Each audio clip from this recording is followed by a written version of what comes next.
I liquidated everything. $560,000. My entire retirement. Every stock, every bond, every dividend I'd spent 30 years building, and I did it for her. Because she looked me in the eyes and told me she loved me. Because I was stupid enough to believe that love at 72 was still possible. I was sitting in a cafe in downtown Boston when I first heard her laugh.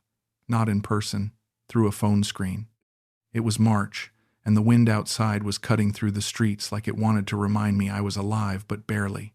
I had my laptop open, scrolling through a Facebook group for American expats considering retirement abroad. I'd posted something simple the week before. Something like, thinking about the Philippines. Any advice? I wasn't serious. I was just killing time, filling the silence in a house that had been empty for 12 years. Ever since Margaret died. Ever since my kids stopped pretending they wanted to visit. Then she commented. Vanessa. Her profile picture showed a young woman with dark eyes and a smile that seemed too warm for the internet. She wrote, Philippines is beautiful. If you need help or advice, I'm happy to share. I live in Pasig. I clicked on her profile. 27 years old. Worked at a call center. Posted pictures of her grandmother, street food, sunsets over Manila Bay. Nothing flashy, nothing that screamed, scam. So I messaged her, just a thank you. She replied in minutes. And somehow, that turned into hours of conversation. Then days, then video calls at odd hours because of the time difference. That cold March morning, 6 months after we started talking, I was on a video call with her while I drank coffee that had gone cold an hour ago. She was laughing at something I said. I don't even remember what it was, but I remember the sound. Light, real. It made my chest feel less heavy. You're funny, Franklin, she said, her accent soft and musical. I like talking to you. You make me feel good. I smiled. I hadn't smiled like that in years. You make me feel good too, Vanessa. She tilted her head, her hair falling over one shoulder. You know, I think about you a lot. Is that weird? No, I said quickly, too quickly. I think about you too. She paused, then said quietly, I wish you were here. I wish I could show you my city. My country. I think you would love it. Something in my chest tightened. Maybe I should visit. Her eyes went wide. Really? You would do that? Why not? I said, and I meant it. I've got nothing keeping me here. That wasn't entirely true. I had my kids, Sarah and Michael. But Sarah lived in Seattle with her family, and we talked maybe once a month. Michael was in New York, busy with his law practice. They were good kids, but they'd moved on. Built lives I wasn't part of anymore. And I didn't blame them. What was I going to do? Sit in this big empty house until I died? Vanessa smiled, and it was the kind of smile that made me feel like I mattered again. If you come, Franklin, I'll take care of you, I promise. I booked the ticket 2 days later, one way to Manila. I told myself it was just a visit, to see if I liked it. But deep down, I think I already knew I wasn't coming back. Not really. Not to this. The flight was long, 15 hours of cramped seats and bad sleep. But when I walked out of Ninoy Aquino International Airport into the thick Manila heat, and I saw her standing there holding a handwritten sign with my name on it, every ache in my body disappeared. She was smaller than I expected, more delicate, but when she hugged me, it felt real, solid, like she'd been waiting for me her whole life. Welcome to the Philippines, Franklin, she said into my shoulder. I felt my eyes sting. I hadn't been hugged like that since Margaret. Thank you for being here, I whispered. She pulled back and looked up at me, her eyes shining. This is just the beginning. We spent 3 weeks together. 3 weeks that felt like a dream I didn't want to wake up from. She took me everywhere. We drove to Tagaytay and stood on the ridge overlooking Taal Volcano. The air was cooler there, and she held my hand while we walked through the markets. Do you like it here? She asked. I love it, I said. I love being here with you. She squeezed my hand. I'm so happy, Franklin. I never thought I'd meet someone like you. We went to a beach resort in Batangas. The sand was white, the water impossibly blue. She wore a simple sundress and laughed when the waves hit her legs. I sat under an umbrella, watching her, thinking how strange it was that I felt young again. That night, we had dinner on the beach. She ordered for both of us, speaking rapid Tagalog to the waiter. When the food came, she fed me a bite of grilled fish. "Good?" she asked. "Perfect," I said, and I wasn't talking about the fish. She reached across the table and touched my hand. "I don't want this to end, Franklin." "It doesn't have to," I said. Her eyes searched mine. "What do you mean?" "I mean I could stay. I could move here." She blinked, and for a second, I thought I'd said too much. But then she smiled. "You would do that? For me?" "For us," I said, and I believed it. One afternoon she took me to meet her Lola, her grandmother. The woman lived in a small apartment in a narrow street in Pasig. The building was old, cracked concrete, and rusted railings. Vanessa led me up 3 flights of stairs, apologizing the whole way. "I'm sorry, it's not nice. Lola doesn't have much." "It's fine," I said. "You don't have to apologize." The apartment was tiny, one room with a kitchenette, a small TV, and a single bed in the corner. An old woman sat in a plastic chair by the window, thin and frail, her hands folded in her lap. Vanessa spoke to her in Tagalog, and the old woman's face lit up when she looked at me. Vanessa translated. "Lola says you have kind eyes. She says you will take care of me." I felt my throat tighten. "Tell her I will. I promise." The old woman reached out and took my hand. Her skin was papery, her grip weak, but the look in her eyes was grateful, trusting. When we left, Vanessa was quiet. "She's all I have," she said finally. "My parents are gone. I take care of her. I send her money every month. I pay for her medicine. But it's hard, Franklin. Sometimes I don't know if I'm doing enough." "You're doing more than enough," I said. "You're a good granddaughter." She looked at me, her eyes wet. "You're a good man, Franklin." And I wanted so badly to believe that was true. On my last night in Manila, we sat on the balcony of my hotel room. The city stretched out below us, a million lights flickering in the dark. Vanessa was quiet, her head resting on my shoulder. "I don't want you to go," she said softly. "I don't want to go either." "Then don't." She lifted her head and looked at me. "Stay, or come back soon. Please, Franklin." "I don't think I can go back to how things were before I met you." I kissed her forehead. "I'll come back. I promise." She smiled, but her eyes were sad. "Promise?" "Promise." I meant it. Every word. I flew back to Boston the next morning. But I left my heart in Manila. The house felt colder than before. Emptier. I walked through the rooms and realized how much space I didn't need. How much life I wasn't living. I started video calling Vanessa every day. Morning for me, night for her. She'd be in her apartment, tired from work, but she always smiled when she saw me. "How was your day?" I'd ask. "Long," she'd say, "but better now." One night, about a week after I got back, she looked especially tired. "Everything okay?" I asked. She hesitated. "It's nothing. Just Lola's medicine. The cost went up. I'm trying to figure it out." "How much?" "Franklin, no. I didn't tell you because I wanted money. How much, Vanessa?" She sighed. $800, but I'll find a way. I always do. I didn't even think. I opened my banking app and sent her 1,000. "Franklin, no, I can't." "It's done," I said. "Take care of your Lola." She started crying. "Thank you. Thank you so much. I'll pay you back. I promise." "You don't have to." "I will," she said. "I promise." But she didn't, and I didn't care. A week later, she mentioned the roof of their apartment was leaking. The landlord wouldn't fix it. She was worried about Lola getting sick from the mold. I sent her $1,200.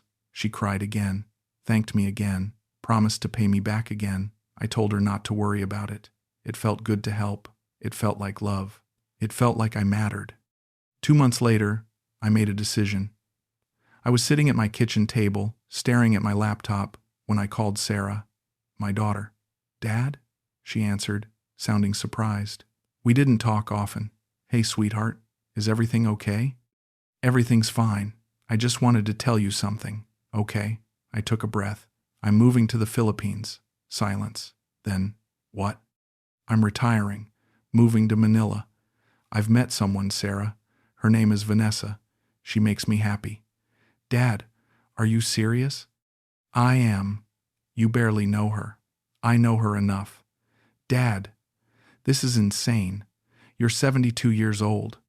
You can't just move to another country for a woman you met on the internet. Why not?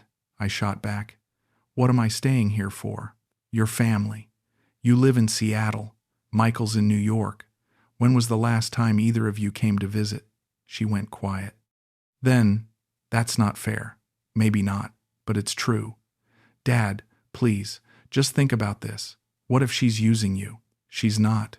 How do you know? Because I know her. You don't. Sarah sighed.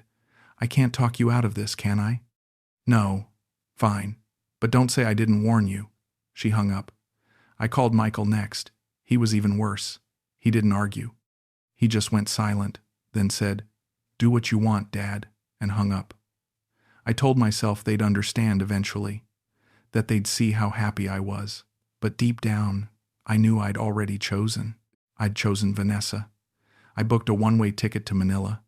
I moved into a modest condo in Pasig. 2 bedrooms, a small kitchen, a balcony with a view of the city. It wasn't much, but it felt like mine, like ours. Vanessa came over every day. She cooked for me. Adobo, sinigang, pancit. She'd sit across from me at the table and watch me eat, smiling. "You like it?" "I love it," I'd say. And she'd smile wider. At night, she'd massage my shoulders, my back. "You're so tense, Franklin. You need to relax." "I am relaxed," I'd say. "Because you're here." She'd kiss my cheek.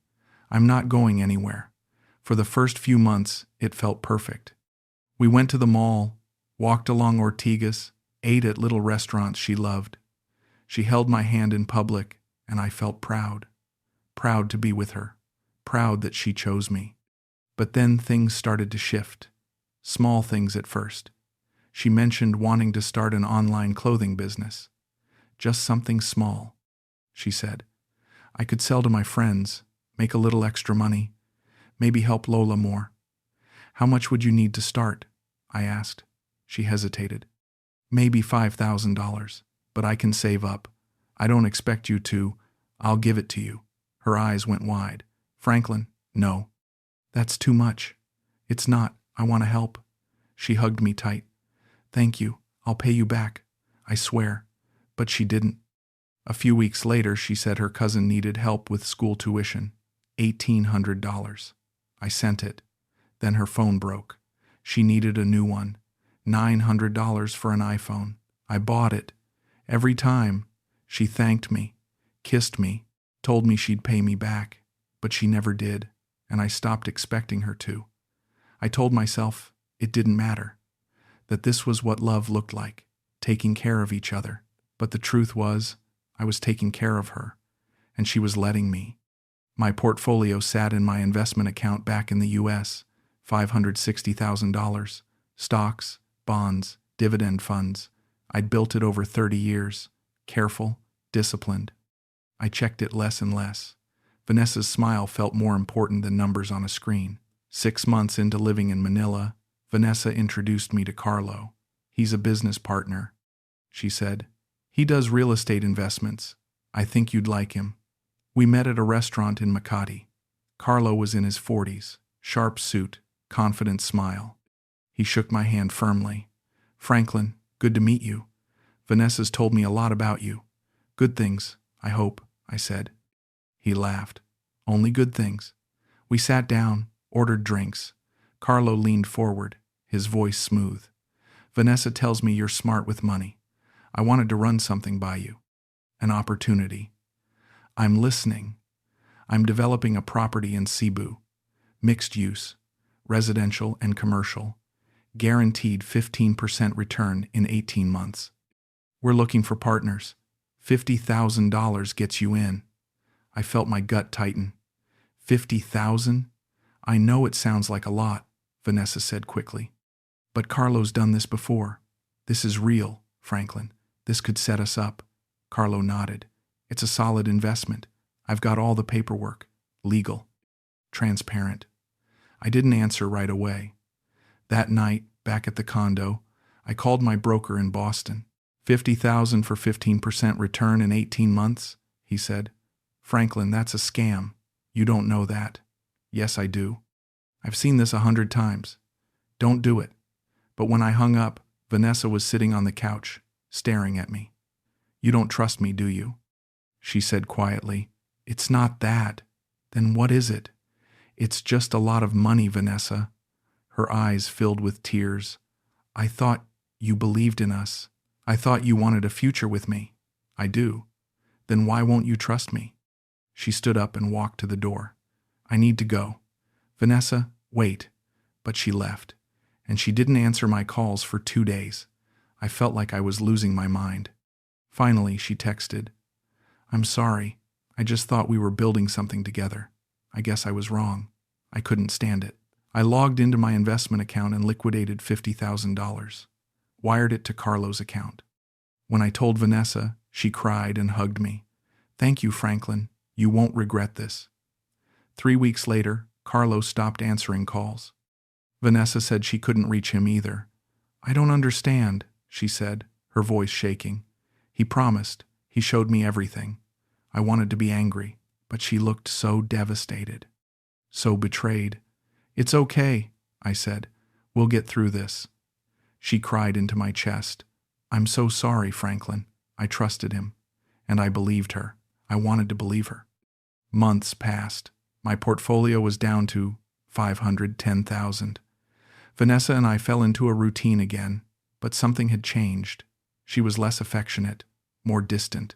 Her kisses felt quick, distracted. One night, she came over and sat down across from me at the table. Her face was pale. Franklin, I need to tell you something. My stomach dropped. What is it?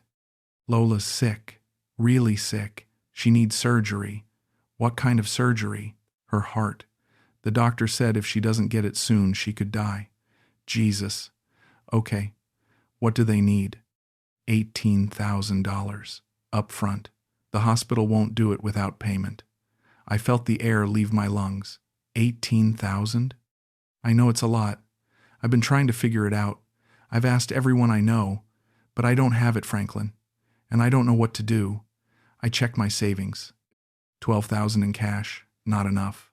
I don't have that much liquid. Her face fell. Oh. But I could sell some stocks. She looked at me, her eyes desperate. You would do that? For your Lola? Yes. Franklin, I don't know what to say. Don't say anything. Just tell me where to send it. I liquidated 25,000. Sent it to her account. She cried and held me. Thank you so much. You saved her life. But 2 weeks later, her Lola didn't have surgery. What happened? I asked. The doctors said they want to try alternative treatment first, less invasive. But I thought, I know, I'm sorry. I should have told you. But they said this might work too. I didn't push. I didn't ask questions, because I was too afraid of what the answers might be. My portfolio was at $480,000. Vanessa started talking about buying a house. I've been thinking, she said one night, we should get a real place, not a condo. A house, with a yard, somewhere we can grow old together. My chest swelled. You want that? Of course I do, Franklin. I love you. I want to build a life with you. She showed me listings. Beautiful houses in Antipolo, gardens, space, security. How much? I asked. This one's $120,000.